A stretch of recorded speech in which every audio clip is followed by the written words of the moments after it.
Utep senu hena senut itiren ishakandugu kemet. I don't know why it's so small. I'm live streaming from my phone, so I really want to give my 2 cents. I've shared a message via the community. Now the community is, I think you need to have 1,000 subscribers, and you can send a message, and all your subscribers will receive it. Well, at least those who have hit the notification bell, but maybe even those who didn't. The message will appear on their feed. And I did say, congratulations to our brother Chris Harris. Um, Now I want to regarding his debate with Zion Lexx. Now the title of this video says Chris had Zion Lexx shook, and that's the least I could say. Now the message that I posted was, besides saying congratulations, I've shared the link to the debate so everybody can have a look. And I also mentioned that according to the poll or the polls, the people, about more than 70% of the people considered that Chris was the winner of the debate. Less than 30% of the people considered that Zion Lexx was the winner. Now, very early on, Zion Lexx cooked himself or cut himself, if we are to use vernaculars, modern vernaculars. So Chris used an expression that I never heard before, and it's death by swords. Now, I did write timeline of a death by swords. Now, first, Chris Harris argues for similarities between ancient vassal treaty and Deuteronomy. Then, number two, Zion Lexx claims that scholars are dating Deuteronomy back to 2000 BC, which is even before the time of Moses, if he existed, because Moses is supposedly the author of Deuteronomy. So it's very difficult for something to go back around 2000 BC when Moses, if he existed, is around 1500 BC, maybe even more recent, maybe around 14 or 1300 BC, because some people are trying to claim that, maybe Moses was actually Akhenaten, but that's another debate. I urge you all to go and have a look anywhere you want and search for the timeline of Moses, okay, or Moshe. So in order to solidify his argument, Zion Lexx quoted from Torah.com. And Zion Lexx even said, I quote, Chris can't pull up a single citation online that can use the vassal treaty to invalidate the Deuteronomy 28 prophecies. They don't exist. What the scholars are discussing is how to date Deuteronomy. And then number three of the death by source, Chris Harris goes on the same website, which once again is Torah.com, and he quoted scholars, at least 3 scholars, discussing similarities between vassal treaties and Deuteronomy. That was an early death by quote or by suicide, call it what you want. Now, besides that, it's very interesting because I don't want to do a fixation on Zion Lexx because he's just like many Black Hebrew Israelites. So there's some very strange and funny things said by Zion Lexx. It's not in chronological order, but I made some very short notes. Now, Zion Lexx talked about PDF. He made a reproach that Chris was using PDF. And Zion Lexx even went on to hold a book. And he does that actually. I've seen him doing that in the past, showing several books, And I'm glad that eventually Chris said it. Well, there it goes. Chris is there in the place to be. If you want to come, brother, you know what? Let me share the link. You're welcome, brother. You did real good. I'm proud of you, brother. You handle yourself very well, brother. And I'm very happy. How can I put the comment? Oh, I think I can send it to you. No, because I'm using my phone. Okay, it might freeze for a while, but I will go on the video to put the comment on the YouTube page because I don't think I can do it right now. Hold on. Okay, post comment. Yes, I can do it. It's okay. There it is. You're welcome to join me, brother Chris. And it's lovely that you call in. If you want, if you have time, if you're available, it will be even better. So, yes, I'm glad that brother Chris eventually stated that PDF is just a digital form. It's still a book, Now,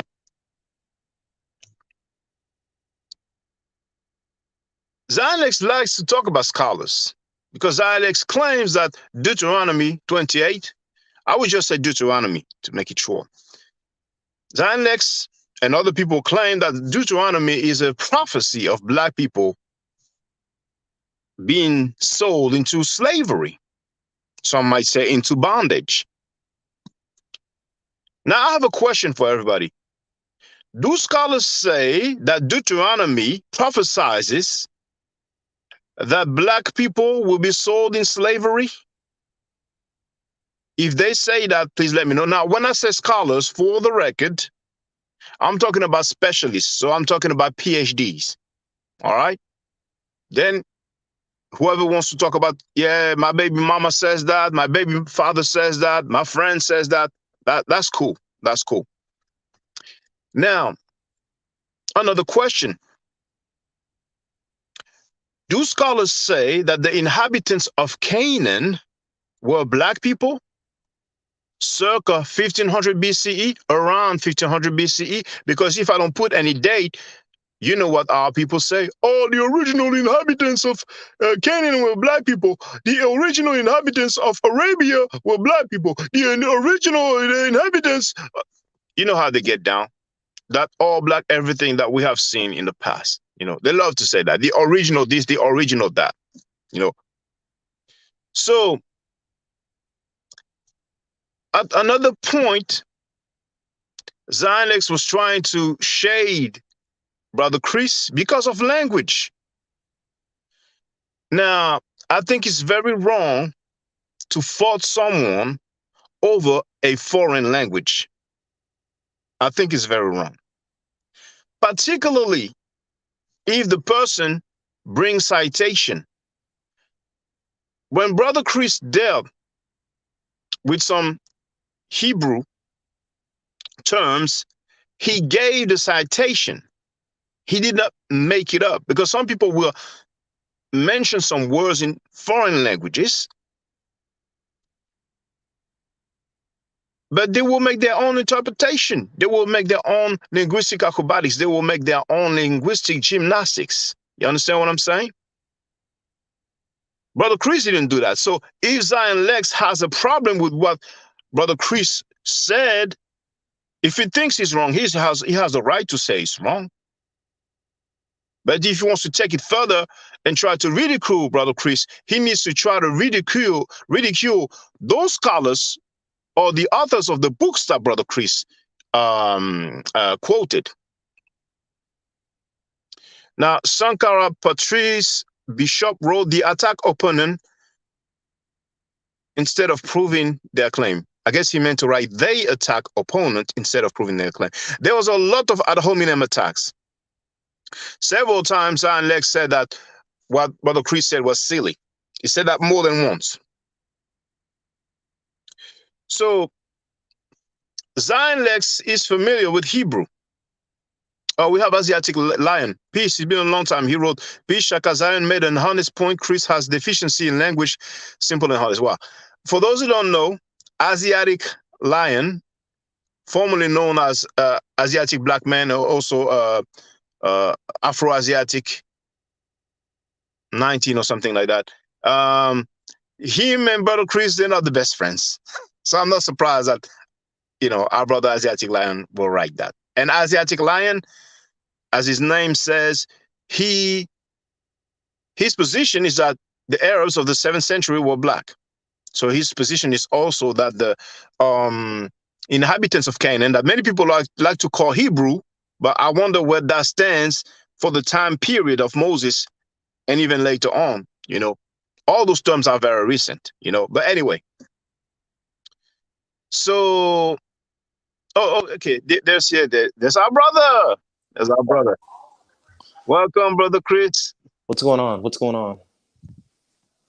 I'm glad you did good, brother. Oh, thank you. Appreciate it. You did Thank good. you. Thank you. I really enjoyed it. Brother, I felt like, I really like it because there's so few of us who feel the same way, who think the same way, Mm-hmm, mm-hmm. And because you've been there. You used to be a Hebrew Israelite, Right. And our people have that logic that everything that's written in the book, or damn near everything written in that book, is valid, Yeah. But go ahead, feel free to speak, brother. Well, my position was that this is not a prophecy. That was my position the entire debate, and that's what I was going to hold on to. These are not prophecies. Nothing in the book is a prophecy concerning us today. These were, in fact, legal codes telling this group of people how to live in the land. This is why it's called the blessings and the cursings, right? That's what they call anytime you broke the law.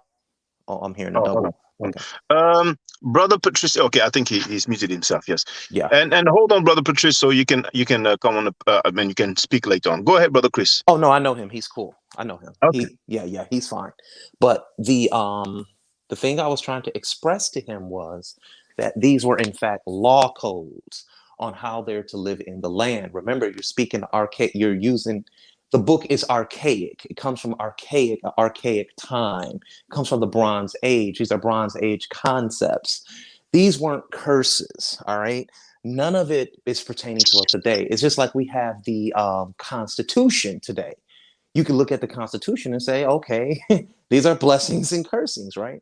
So my strategy was to show that these curses line up. I'm sorry, these legalistic law codes line up with those of Ashurbanipal, the Hittite vassal treaty, and that of the succession treaties of Esarhaddon. And I kept showing that you have to show me a text that from the Bible that predates that of any of these. And when he went to Torah.com, and I said, oh my God, why did he just do this?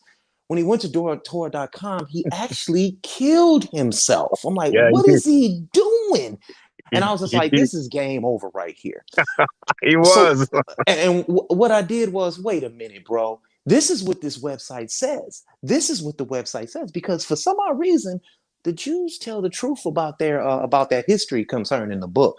You can go to hadets.com and they have all types of information on there that does not really follow the biblical narrative. So my whole thing was to show that it was a legalistic code. He was trying to create straw mans and true Scotsman's fallacies by saying, oh no, you don't know the language. You don't have the book. You don't have any books. Turn around and go get me a book. So I turned around. He said, and show me the Esarhaddon. I was going to go get this book called The Kingdoms of Asia, Persia, and North Africa. I was about to grab that book where it spoke about Esarhaddon, right? And then he said, showing me the vassal treaties. And I said, oh, no. He said, where'd you get it from? I said, PDF. I said, and I read the books that I read or the portable data files that I read.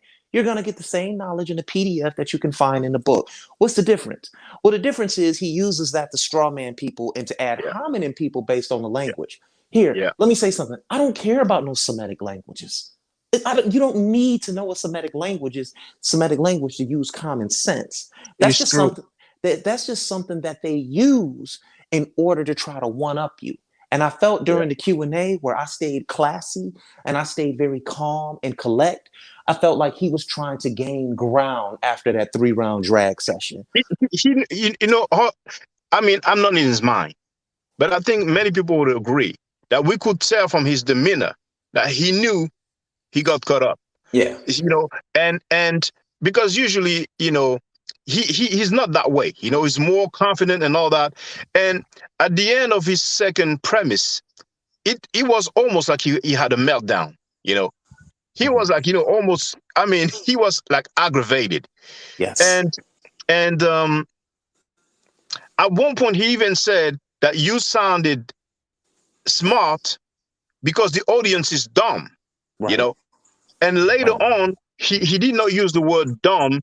He used another word that I forgot, but he was more political with it. Like, Right. like maybe something like misinformed, some synonym like He that, said Chris sounds smart to people who are ignorant or who don't know anything.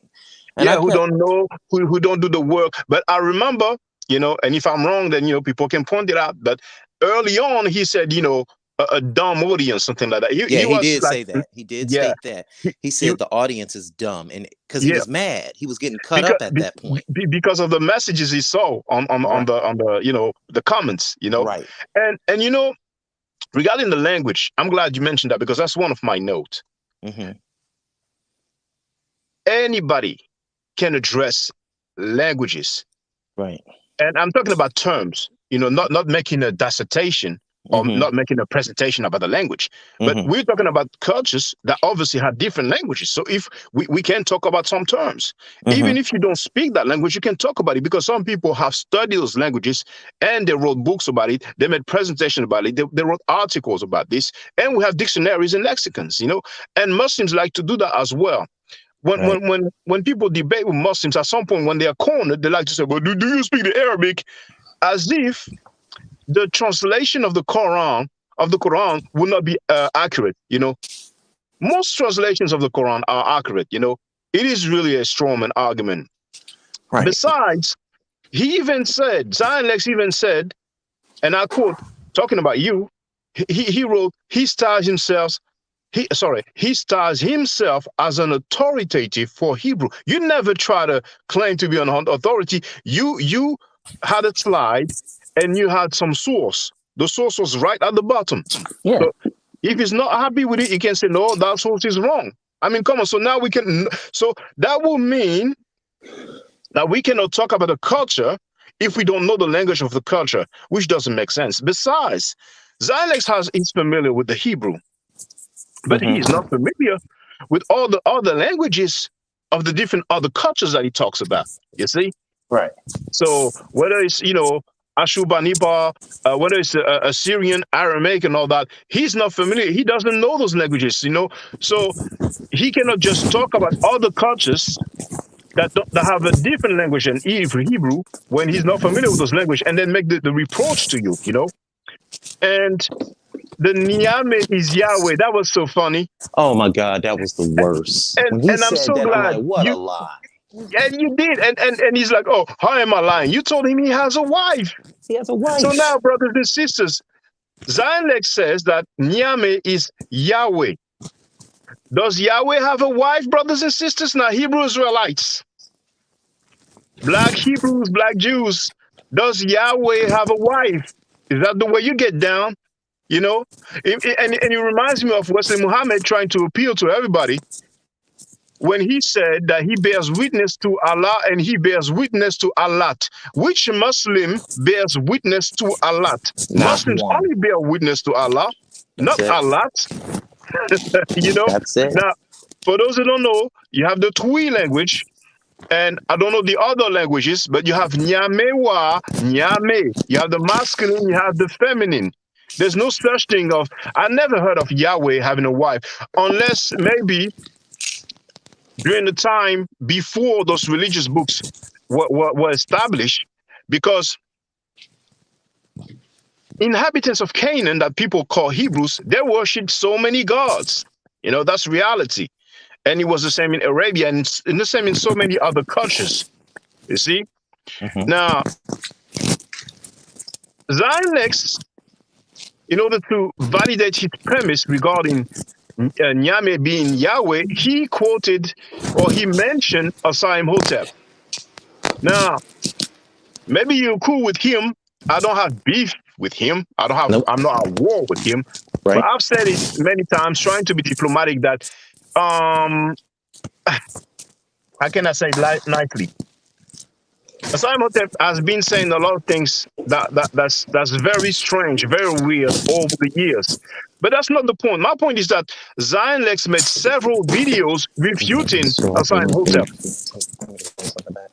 Brother Chris, if you don't mind, can you mute yourself Okay. because there's a lot All of right. noise. Okay. Oh, okay. Okay. I've muted Brother Chris, and feel free to unmute yourself whenever you want to jump back in. So Zion Lexx made several videos refuting Asaim Hotep, but all of a sudden now, Asaim Hotep is a good person to quote for that Nyame being Yahweh, and really to a Hebrew Israelite or to a Jewish person, period. Even if he's not a black Jew, I think that claim will be very strange. For someone to claim that Nyame is Yahweh. So I hope you can still hear me, brothers and sisters. Yeah, I can still hear you. Sorry, I was talking to my Oh yeah, wife here. Yeah, okay, yeah, no problem. but And just two more things. There's sure. an oral tradition thing, and we know he talked about the Nebra Kabasa. I'm not sure. I Oh forgot my how to pronounce it. God, yeah. I'm like, come on, brother. Like Solomon got with the Queen of Sheba. You know what I'm saying? Last time we spoke about the Queen of Sheba, that sister came in and we told her there's no historicity about her. We don't have any records for her. She was like, what? What? Okay. You know, I'd be condescending. And then she left, you know what I'm saying? Because you told her you don't argue with women and she left. She never came back. You know what I'm saying? Now, I mean, brothers and sisters, now, for whatever we talk about, we need to make the distinction between theology and history. And now, Brother Chris is gone, but I think maybe it's a connection issue. Sankara Patrice Bishop is back. So, Chris Asa and Lex, who wrote Deuteronomy, and Zion Lex was being slick. To the point where he said, Zion Lex at one point was kind of saying that Moses wrote Deuteronomy orally or verbally or something like that. I mean, you know, if you Right. You talking write about it what? right, it's a Yeah, yeah, writing. yeah. You Yeah, talking I'm about trying when to. I I gotta said, find out how to do that. How to write something orally. I gotta figure out how to do yeah, that. you talking about when he said that it was based on oral tradition, and I said, so Yeah, he orally wrote about his own death. Man, get That's on out something of else here, there. man. I said, get out of here. Like, I'm gonna be honest with y'all. After I expected a lot more, but like, I don't look at the chat when I'm debating. I never do that. It can whether you're winning or not, it will throw you off, right? it Right. will distract you. Yeah. Right. So the thing that was killing me was everybody texting me. I had to throw the phone to the side because people were saying first round knockout. Yeah. The way you described the SR Hadan treaties and you showed the formulaic structure and how they did it, they said you never said plagiarize. I never said copied. I said they used the same formulaic structure that we see in other Near Eastern treaties. So one, this would show that it's not holy or kodash or that it's separate from anything. It just seems that they placed Yahweh's name in front of the king's name. I did not get to the king SR Hadan because and he's very unique because if you look at SR Hadan, one of his nicknames is King of the Four Corners of the World. This is one of his nicknames. And when you look at the biblical narrative, which most people, some of the Deuteronomist hypothesis are saying that it was written or put together in the 7th century BCE, that tablet of the law that everybody read was in fact a Assyrian tablet that everybody had to come and read to understand the law. If you really look at it, that's who he was. He was the king of the four corners of the world at that time. So when it said, I will send you to the four corners of the world, it was actually talking about the four corners of his kingdom, right? So the Bible geographically is only speaking about Assyria, Babylon, Greece, and Rome, and Egypt. That's the geographical locations of it. It has nothing to do with America. And when I heard him trying to make a linguistic argument, I'll let you argue. I'm not going to say get on point because I hope that the audience is smart enough to know that this gentleman's not on topic while Chris tried to stay on topic the entire time. And when he stated that Iyame was in fact Yahweh, he was appealing to authority so hard by saying things like, Asar Imhotep can't. I don't care what Asar Imhotep has to say. I And, agree with some of the things he say, and I disagree with some of the things he say. But that's not what this debate is about. You need to get on topic. You're gish galloping now. You're just saying a bunch of nothing, trying to make up ground. Go ahead, guys. I'm sorry. no problem. It's all good. And at the end, he was like, "Which book have you read about West Africa?" And I'm like, "Come on, man!" You know, and I think a lot of people really a lot of people realize that he's like looking for something to brag about. You know what I'm saying? To try to put you down. But the whole premise, because really, when you started talking about this treaty, talking about this is illegal stuff, you know you were very mild. You, like you said, you're not talking about this is plagiarism, you know what I'm saying? And he was like, well, he was kind of dismissing it. And then when he used a torah.com, and we had three scholars basically saying the same thing you were saying, but even like the claims were like more firm, like really you have similarities, it's undeniable. Then he was like, oh, I'm not saying, it's the same. Like I forgot, I don't want to paraphrase wrong, but it's like, I'm not denying. It's like, it's ancient cultures, and he talked about, it goes back to 2000 BC. What you talking about? Moses, if he existed, that was 1500 years, 1500 BC. How could this go back to 2000 BC? That doesn't make sense at all. But anyway, That was a brother, red herring. Go yeah, ahead, Joel. yeah. That was a red herring No, you good. argument. Go Like ahead. it meant nothing. I'm like, what is? He's actually support. Now he's saying there's another treaty or vassal treaty that exceeds that of Assyria. No Oh, problem. That's all I kept saying. Like, thank you for yeah. solidifying my point. Oh man, that was so funny, You know you're in a But bad place when all you can do is try to discredit the other person's information to get around proving your stance. And that's all he was trying to do, and he hurt himself. That was that was painful to watch. oh, it was. Especially when he went to Torah.com. Man, that that And, was and, and, and and the funny thing is that at the end, and he repeated so many things like the ad hominems. He kept on repeating them. It's like you're trying to format the thinking of the people. And when he was talking about, oh, he doesn't have books, he cannot show the books. Or when I asked him, he looked behind. I mean, you're in a debate and you have 1 minute to answer, and he expects you to get up and go and get the book. And you did that. Eventually, you got one book because he was talking. You know what I'm saying? But when it's your time, you're gonna go and get a book. I mean, come on. What matters is the quote, the citation, whether it's from a PDF, whether it's from an actual book. right. What matters is the quote, the citation. And then he was like, oh, he doesn't have books, and he goes online. But what did he do? He went online for Torah.com. I mean, the comma It's all that's just And beside the killing me. point. It's all beside. Even if Chris was a serial killer, his job was to prove that Deuteronomy was in some way a prophecy. That's all he had to do. What Chris is doing or whatever, that's just a smokescreen. And that's what Yeah. they do. And as far as the language, that's all he likes to stay in the realm of relativity. If something's relative to what some Jewish rabbi or Jewish person breaks down about a language, he wants to lean on that. If you notice, that's what he was dealing with. He wasn't telling you that Chris was wrong as far as what the actual word meant in the language. All he did was go in some books, and he kept talking about books this and books that. All that is commentary. He got some It is. commentary about what this Jewish person says it means according to their tradition. What was the word he was looking up? Was it Mizraim? Yeah, Mizraim, he's talked about Mizraim is used for bondage. And at one point, Brother Chris asked him, okay, can you show us the translation where that thing you says is appearing? And he was like, no, it doesn't mean that, but it is translated as that. I'm like, okay, come on, man. So basically, when Brother Chris is quoting, what's the guy's the name? I think it starts with a S. Spur, jeez. sprung. It's a name I'm not familiar with. I heard it for the first time during that debate.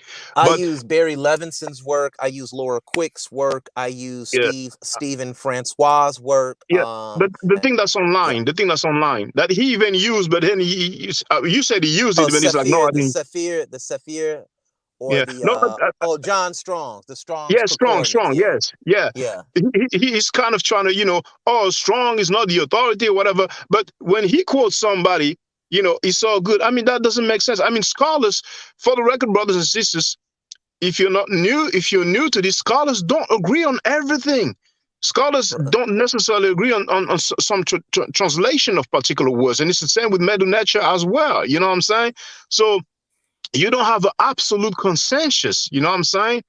But it's good. I mean, that debate is very good for people to see that. I mean, Zion Lexx, people know that, he's kind of full of himself. He acts like he's like, one of the top scholars and stuff. But people can just look at the debate and see what's up. He was very weak, and I expected even better, not that, I consider him to be like a great scholar, but I mean, I They count think, on people not knowing what they know.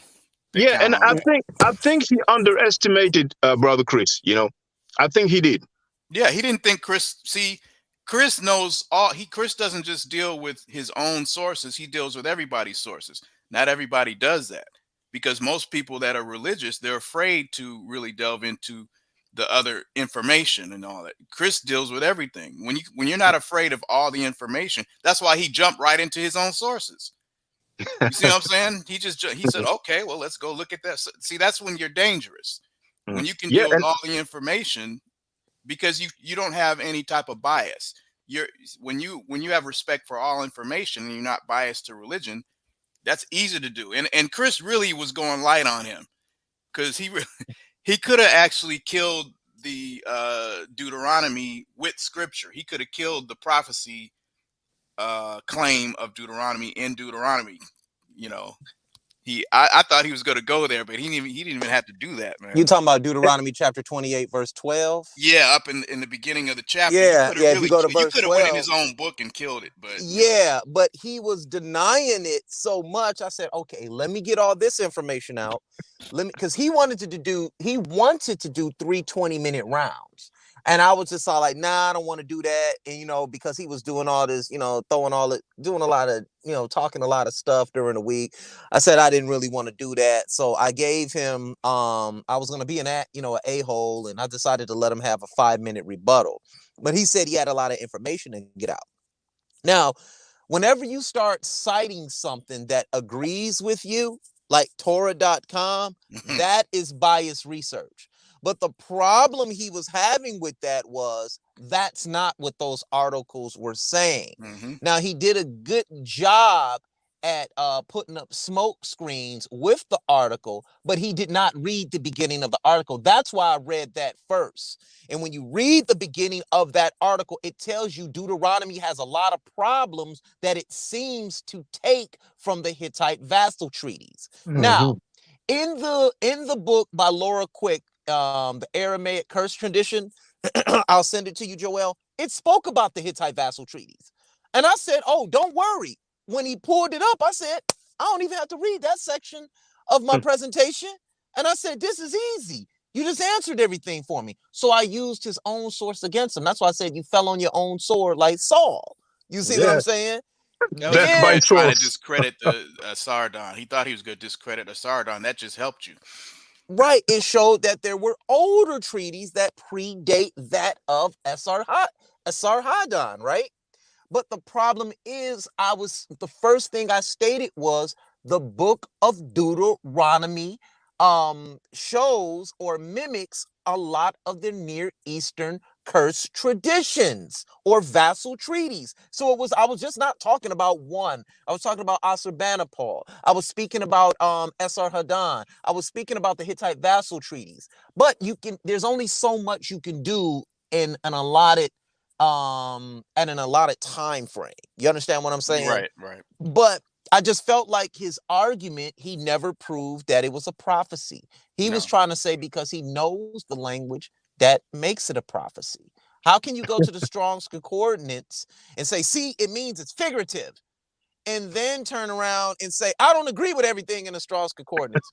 I'm confused here. It's just picking and choosing. And it was so funny when he started talking about, oh, what I'm saying, in that country you have some black. I mean, he likes to say Hebrew Israelites. I mean, black people, like you said, convert black people who converted to Judaism. It's like me talking about all those black people who are Muslims and saying, oh, we have black Muslims in Senegal and Mali. That makes them Arabs. Come on, man. I Yeah. mean, At the end, he tried to pull that, and it was too late to really deal with that. But at the end, you remember, Chris, he was trying to say, he said, I showed that these Africans we're were following Torah. Israelites before colonization. They were Yeah. saying that, but he didn't show it. He never said, showed it. but you know what he Yeah. said, though? He said it was due to oral tradition. That's what he was saying. Yeah. He was trying Yeah. to say, because they said by oral tradition, that's what they were. That's how I'm showing you. Yeah. And Oral tradition. Yeah, and even went as far as trying to, put the blame on Brother Chris, talking about, we have to listen to what they're saying. What he's doing is quoting the European scholars, like white people who basically, I'm paraphrasing, but like trying to invalidate what the black people are saying. I mean, we're dealing with oral tradition. We can listen to the oral tradition, but just because a population has an oral tradition, it doesn't make it a fact at It's not all. proof. You know? It's just a I mean, come tradition. on. It's not It's proof. just an oral tradition and it's not proof. And the thing is, like I kept saying, well, your book says Moses wrote a book. The book says Joshua wrote books. The book says that they found the book of the law.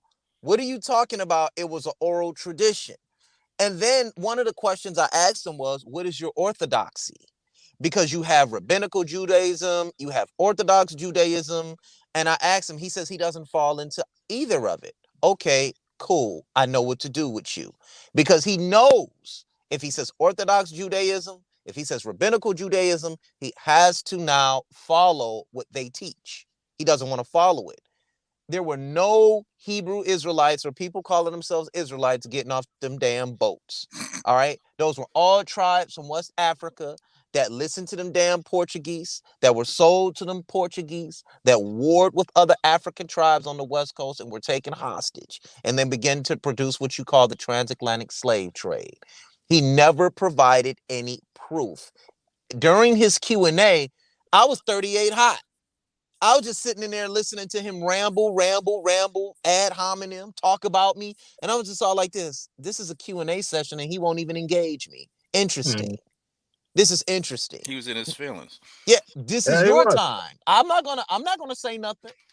See, that's why sometimes face-to-face debates are best. Because a lot of stuff people say, they won't they're not gonna say, they're not gonna back a lot of that shit up. You know what I'm saying? And I don't have to, like, say for instance, guys, if I go to online, if I go on and I'm a traveling debater, right? I'm not bringing 50 books with me. I'm bringing PDFs with me so I can pull them up as I go along. It's called modern technology. It just means a portable data file. What does a book contain? Data. Man, bookshops and bookstores and libraries are going out of business now because they can't compete with the internet, and they know it. This is why Amazon is making so much money. We'll sell you the same book for half the cost right here. It's like their arguments. He was trying to argue as the super Hebrew. Look, I know the language. Is this the language? Is this the language Moses wrote in? Yeah. It said Moses wrote books. I'm glad you told him that. I'm glad you told him that. You know what I'm saying? What language did he write it in? I mean, he said he wrote it, then gave it to Joshua. But, it's like he couldn't even understand, I'm not in your mind, but I feel like when you ask him, okay, where's the actual book? Where's the writing? You know what I'm saying? And he evaded that question, like, what's the most ancient record? You ask him who wrote Deuteronomy. That's why you ask, and he was like Moses. But if Moses' version no longer exists, then who actually wrote the initial version from which we get it from? And I guess he would do like many other people and try to say, oh, they like it was an oral tradition, as if they memorized it. You know what I'm saying? I mean, come on, man. Because you can't prove. But see, what's damaging about that is when you take that when you take Moses out of the equation, Well, he's supposed to be the prophet. If you take the prophet out of the equation, then you can't say it's a prophecy. One. Then what he was trying to do is he was trying to say, oh, well, Ma'at and all those Egyptian ancient Oh yeah, writings, there's I no forgot. books for that. There's no Yeah, original writings for that. That's not the point. That has nothing to do with what the topic is, because nobody is saying that Ma'at was a future prophecy given by God that we're trying to prove today. You see what I'm and, saying? Or any of those other ancient writings. Nobody is, that's, those writings aren't on trial as far as you saying somebody got word from God that this is a future prophecy in those writings. So for you to bring that up is irrelevant. But you see, mm, he has to do that rather than to deal with what he's supposed to be proving himself. yeah, and besides, when we talk about writings from Kemet, now, like the for example the Maxims of Ptahhotep, there's some fragments in the French National Library, and they will tell you, even like the tale of Sinuhe, for example, they will tell you that we have copies. We don't have the actual first one, like the original, the initial one, Right. but at least we can tell you, okay, the oldest record that we have is that. But when it comes to Kemet, the language is the same, you see. So if Moses wrote Deuteronomy or anything else, it's a good question that Brother Chris raised. What language was it written in? Did the Hebrew language even exist in 1500 BC? I doubt that. I mean, Hebrew is nothing. I mean, I'm going to say this, I'm going to be political. Hebrew is a dialect of a Canaanite language. I would like to know what that Canaanite language is. And Zion You know, admitted that. He admitted that at one point. He was talking about it's Canaanite. That kills them too whenever they say that. Because there's supposed to be Israelites in that region ruling. Why are there Canaanites running around with the authority, with the language authority, when you're supposed to have Israelites dealing with Hebrew in the region? That kills the whole idea that Israelites were ruling in that area. If you're saying, Exactly. see, they kill it, they kill each other in a variety of ways at one time and don't even realize it. You can't say yeah. Canaanite anymore if you're trying to defend Hebrew. Mhm. Right. Why is God using a Canaanite language in which he hates? And two, Right. did Moses write in the Canaanite language? I mean, the book says he was raised in the house of Pharaoh. This Mm, it's telling you that it's mythology. mm. One of the questions I always raise to him is what came into his head after 40 years of eating good and living good? What went into his head? What got in his mind that, oh, this is wrong? Right? Mm-hmm. These my brothers after 40 years? I mean, when do we start thinking as cognizant young adults? What, when we 13, 12, 14, 15, 16, 17 years old? You didn't look at that and say this is wrong? 22, 23, 24, 25? You Mm-hmm. weren't rebelling? You mean to tell me, let's just go from 20 to 40. 20 years you never said nothing? And you got influence? Man, get out of here, man. The Yeah, story not real. because the story, the biblical narrative says that he's his mother or his stepmother revealed to him his true identity, and indeed now he's like, oh, that's wrong, what's happening to them, and he kills the guy that mistreating a Hebrew. I mean, oh man, people can believe that if they want, but historically, Moses and everything surrounding Moses historically, I mean, you even pointed to that, Brother Chris, that the the the the people in Palestine or Israel, they are way more honest when it comes to the biblical narrative, Right. in academic lenses, because many times they said it's folklore. They've been digging, they've been looking, they didn't find anything at all. They didn't find anything at all to support the biblical narrative. Can we really imagine that a lady will find a baby flowing in the Nile River or whatever stream it was, and she brings the baby and say, "Oh, Daddy, I found that baby. We're gonna raise him in a house like that." Come on now. Well, The one of the rabbis will biggest, admit it's mythology. The yeah, rabbis admit that. rabbis will admit, thank you, Joel, and end of that, because when you read the story, oh, and Miriam was Moses' sister, right? It tells you that Miriam was in the house with the Pharaoh. Well, how did she get there? How did Miriam get there? if Moses was found in the river? That doesn't make any sense. How does his bloodline sister get there?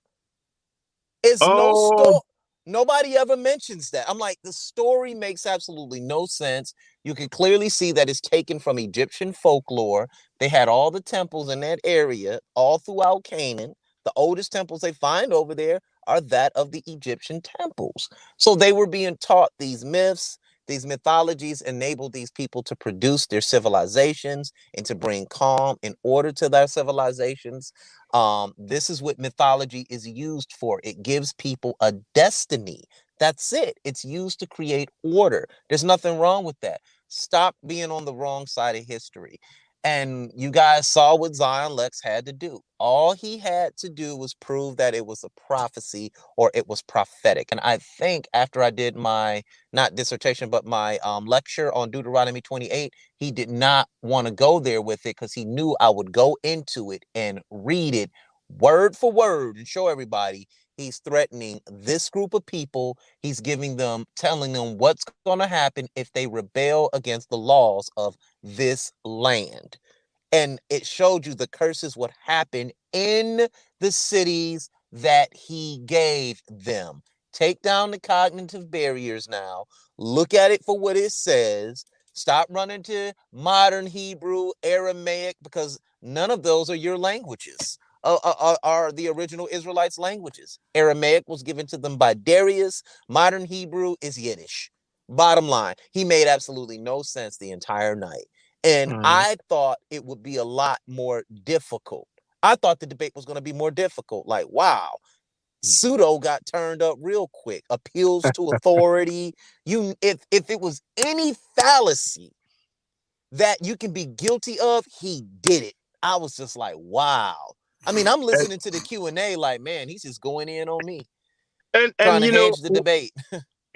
on Torah.com, at some point, I think the people who are sharp, they will see that he was looking for some arguments, so he was reading and reading, and he even read again, and he said, okay, I'm going to read it again so the people can understand. I'm like, okay, whatever.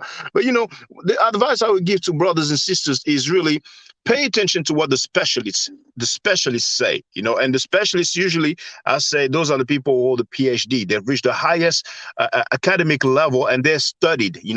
It's their specialty.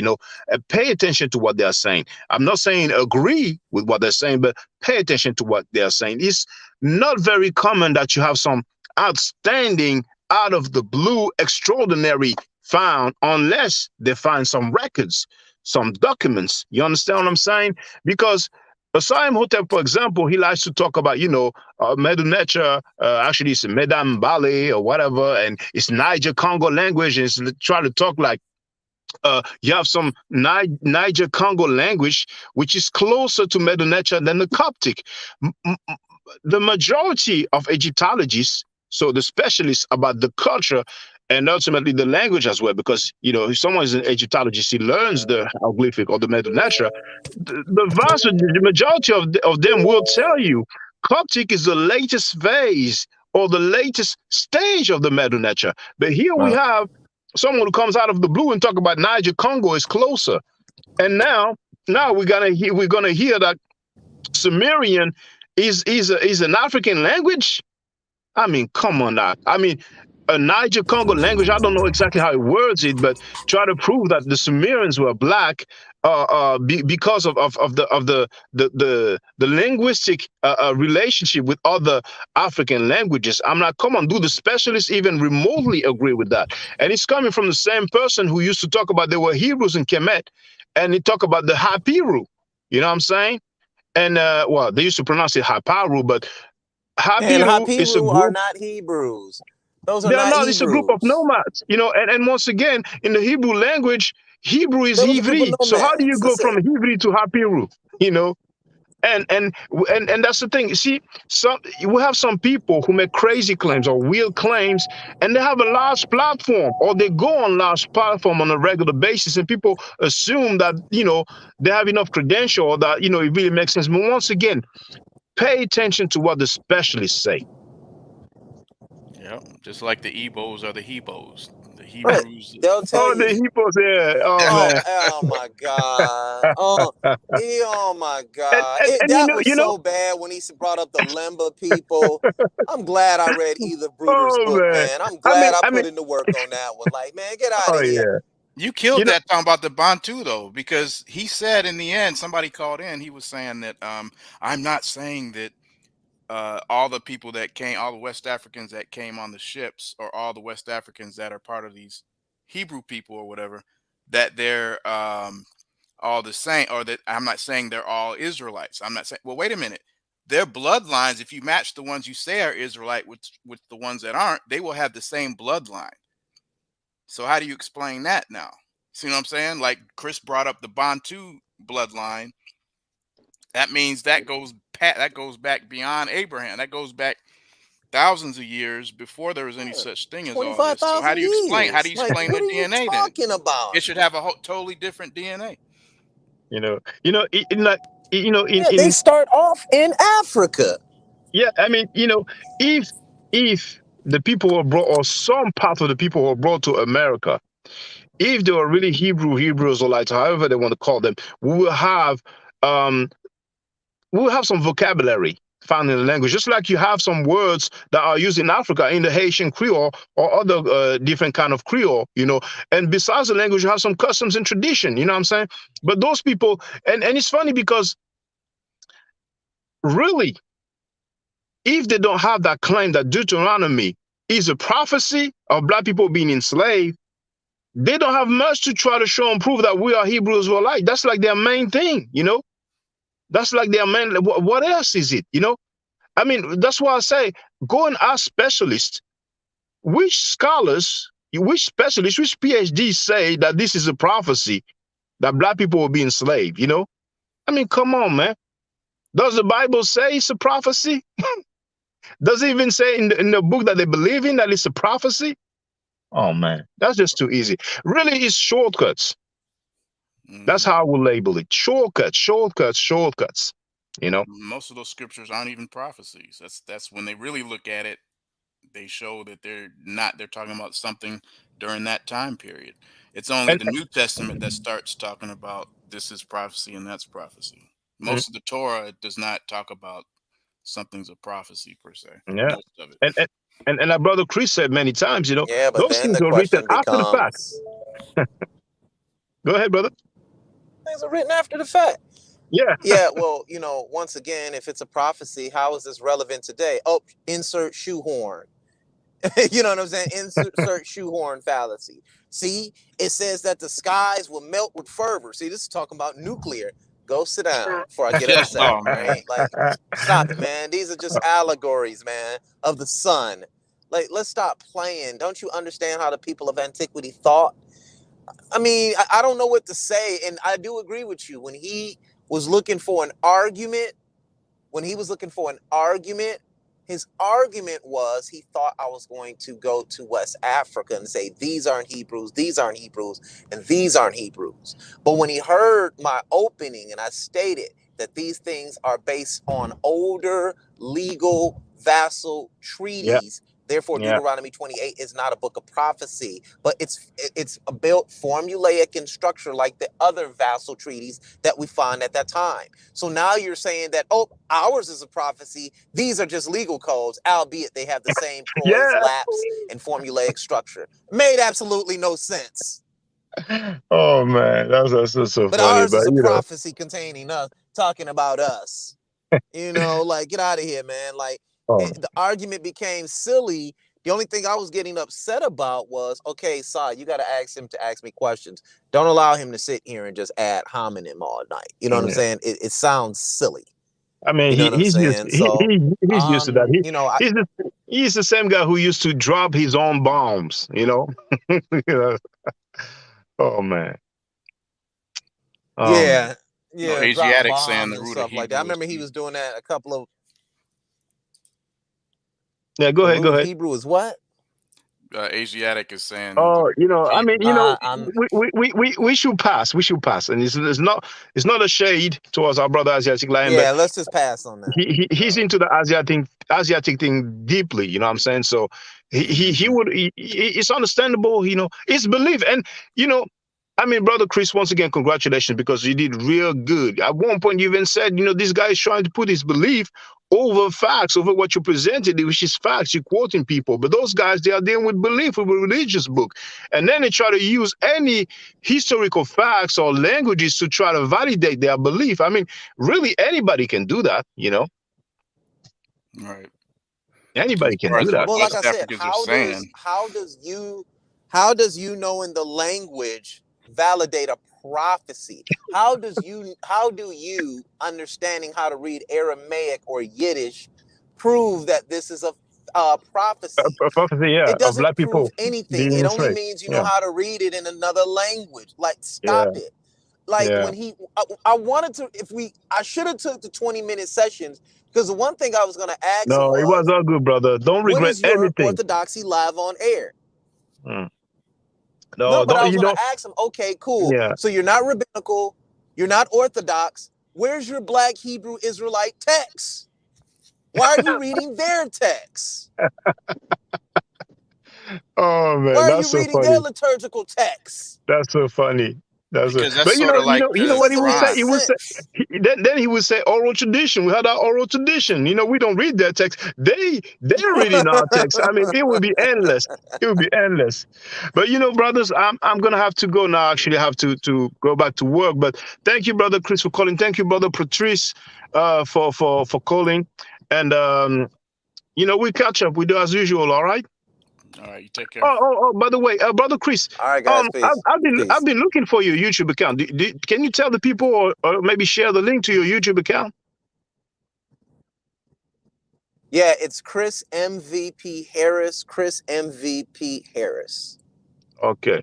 All right. So, brother Chris, if I can give you an advice, try to do stuff on your account as well. Try to bring the energy towards you as well. Okay, thank you. So thank you, All right. appreciate that. So, thank you. So we'll catch up Okay, next peace, time. guys, peace. All right. Hotep. So we have All right, RP Joel, I'll who go came in. live later. All right. So RP, greetings to you. I hope you're doing well. And so thank you, brothers and sisters, for tuning in. I'm going to go back to work now. It's been a very long time, actually. So yeah, thank you, brothers and sisters. If you have time, look at that debate. It'll be interesting. Our brother, he held his own. It was, he did good. He did good. I'm very happy. I'm proud of him. He really did his thing. It's a good look for people who are non-Abrahamic, because many times we get a lot of negative statements, and people, they really look down on us, for many reasons that we have addressed in the past. But when it comes to logic and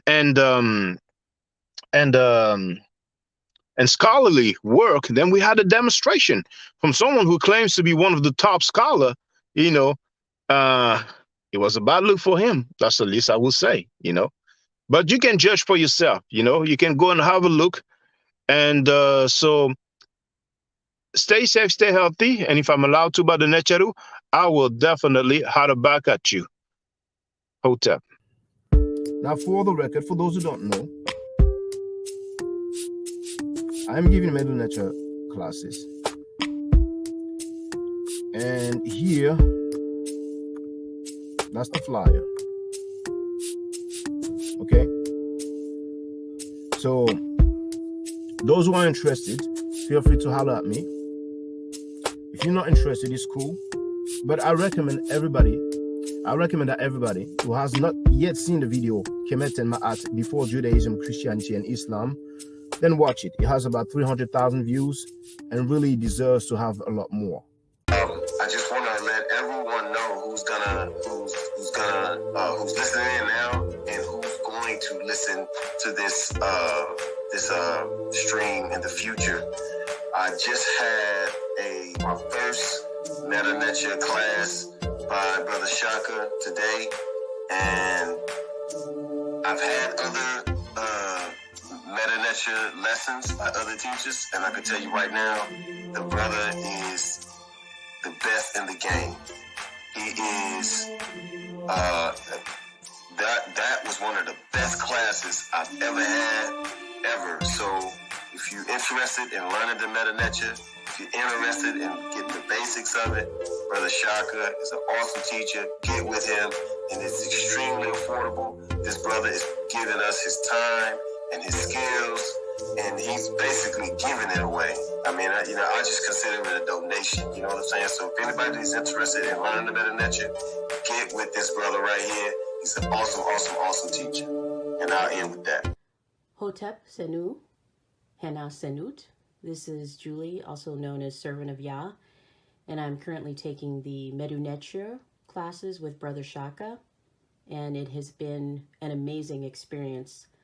Only 2 lessons so far, and I feel like I've been taking the classes for months, just with the how in depth he goes into the vocabulary words, the construction of the language, the grammar. It's been immeasurable, the experience. And one thing that comes across, hands down, is his extreme passion for teaching this to anyone who is willing to learn and has an interest in learning. So I highly suggest, if you are interested, even a minimal interest, that you subscribe to the classes with Brother Shaka. It's such a nominal amount for how much you get. I know, like, our last class was over 2.5 hours. It felt like 2 minutes, but because that's how, involved you are in what he's teaching and how he teaches and how compassionate he is about what he teaches. Also with sharing materials free of charge, no question, no doubt. It's just what he does. He doesn't have to, but he does. And so I just wanted to give a short testimonial about the class and the effectiveness of the class. And all of that is attested to how studied Brother Shaka is. So I highly recommend anyone with a minimal interest that you do sign up for the Medunetia class. Hotep. Don't forget to subscribe to my channel, which is Ma'at Forever. Don't forget to watch the video entitled Kemet and Ma'at. Don't forget to share Kemet and Ma'at on my channel on Twitter, Facebook, Instagram, WhatsApp, or other social media that you use.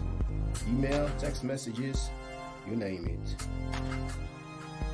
Those who wish to donate can do so on paypal.me/ma'atforever.